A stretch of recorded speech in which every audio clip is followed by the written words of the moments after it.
जो कुछ हो रहा है ना, ये वर्स्ट है, इस वक्त वर्स्ट है। और इसको अगर नहीं संभाला, जो कि अभी तक संभालना बहुत मुश्किल है, क्योंकि जिस आदमी को आप ला रहे हैं उसकी भी कंट्रोवर्सीज कितनी चल रही हैं।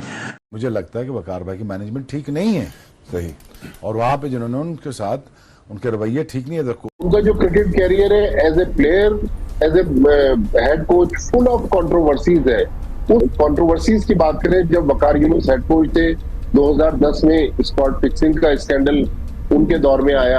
अगर कोचिंग का और ये अब एडवाइजरी का ये वाला रोल देखें तो किसी में नहीं जचे भाई। वो हमेशा टीआरपी इस बात की लेते रहे, देखा मैंने कैसी और करी, देखा मैंने घंटे की और कर रही थी। चेयरमैन साहब की मर्जी है, तमाम उन लोगों की मर्जी है जो सिलेक्ट करते हैं। बहुत कुछ सोचा होगा, बहुत कुछ प्लान करने के बाद ही ये फैसला किया होगा। लेकिन क्या ये फैसला क्रिकेट के लिए बेहतर साबित हो सकता है या मजीद नए मसाइल पैदा कर सकता है? सवाल ये पैदा होता है। आप साल में, मैं कहता हूं, इतने मौसम बदलते नहीं है जितने पाकिस्तान के चेयरमैन बदलते हैं। यकीन कर ले यार, हर घंटे बाद तो आपका चेयरमैन बदला होता है। वकार यूनुस साहब मुड़ खुड़ के पीसीबी में आ जाते हैं। बस पता नहीं उनकी क्या सेटिंग है, जो भी कोई आता है उनको बस उनकी नजरों को वो ही भाता है। जो भी पीसीबी में आता है उसका क्या माजी नहीं देखा जाता? बिल्कुल माजी देखना चाहिए, और क्या क्या हुआ है।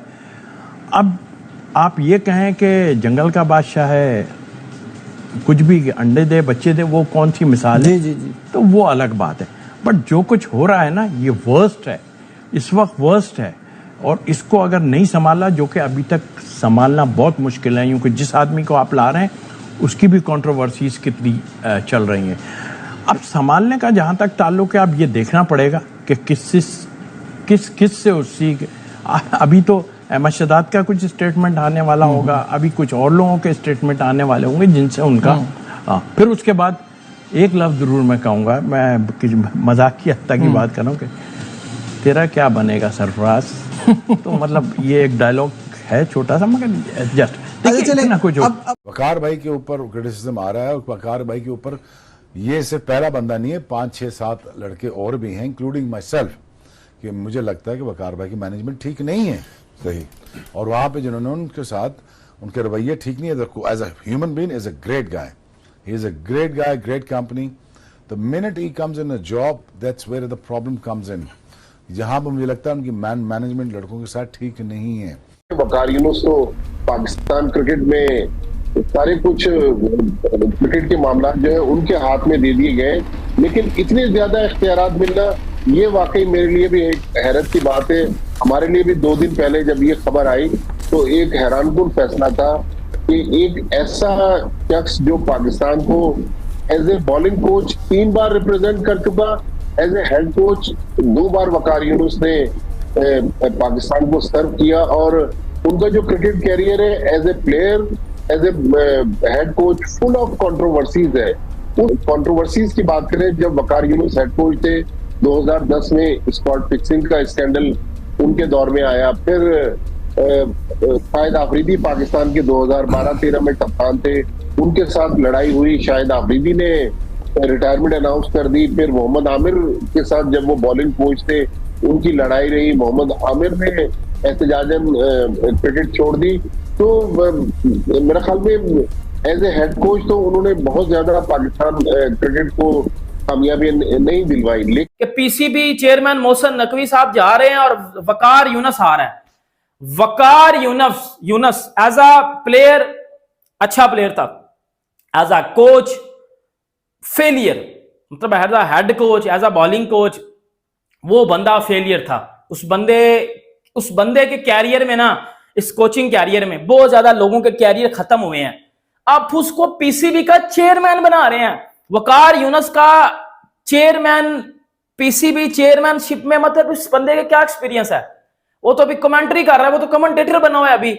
आप उसको चेयरमैन फील्ड में डाल रहे हो, मतलब अब वो आगे धमकियां लगाएगा। मतलब यार क्या बेड़ा गर्क किया हुआ है आप लोगों ने। ना हमारा कप्तान परमानेंट है, ना हमारे प्लेयर परमानेंट है, ना हमारा कोच परमानेंट है, ना हमारे चेयरमैन परमानेंट है। क्या कर रहे हो आप?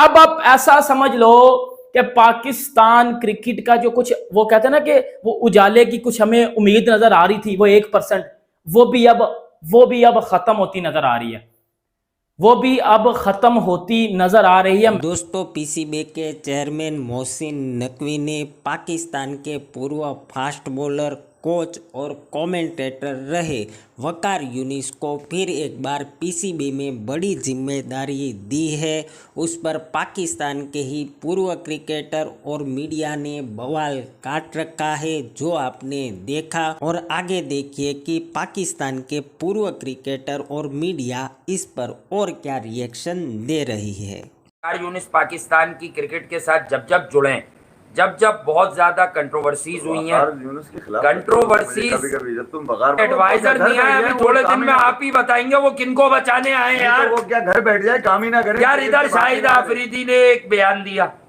कि यार चेयरमैन साहब एक जिम्मेदारी निभा लें, उधर शाहीन का मुंह खुला और इधर अगले दिन वकार यूनिस आ गए।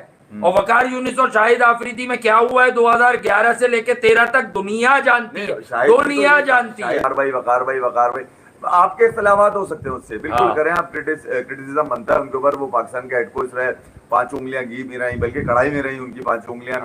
बार मजे लगे के साथ मिलकर उन्होंने शबो खून मारा। पाकिस्तान की क्रिकेट के ऊपर कोई नहीं जानता, सरफराज के कैरियर को निचोड़ने वाले सबसे अहम आदमी है। अच्छा वकार भाई, अब क्योंकि एडवाइजर आए हैं, इनका ना तो इन्हीं के टाइम पे तो गया था मिसबा, और इनके टाइम पे 16 साल का पिट रहा था, कह रहे थे बच्चा है। अबे तो बच्चा लेके क्यों गए? जबरदस्ती कर रहा था, एक हाथ से बाल सेट करता रहता था। अबे तू बाल सेट करने आया, बॉलिंग करने आया? बाद में उसने पीछे से बढ़ा लिया 2 साल बाद।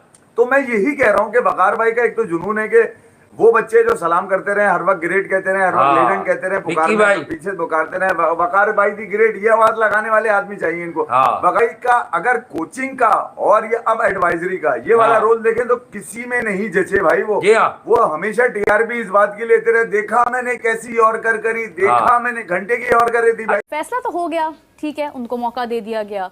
और अगर आपको याद हो तो इससे कबल बात हो रही थी कि टीम में ग्रुपिंग है और इस पर कोई किसी किस्म का कंप्रोमाइज़ नहीं होगा, डिसिप्लिन पर नहीं होगा, फलां चीज़ पर नहीं होगा, फलां चीज़ पर नहीं होगा। ये सारे फैसले मद्देनज़र रखते हुए वकार यूनिस को आपने क्रिकेट का सरबराह बना दिया, तो ग्रुपिंग ये सब कुछ तो उनके दौर में भी था। तो क्या नया ऐसा फैसला हुआ और क्या सोच कर, ये तो खैर चेयरमैन साहब बेहतर बता सकते हैं, लेकिन आपकी राय भी अहमियत रखती है, क्या सोच कर ये फैसला किया और दुरुस्त है ये फैसला?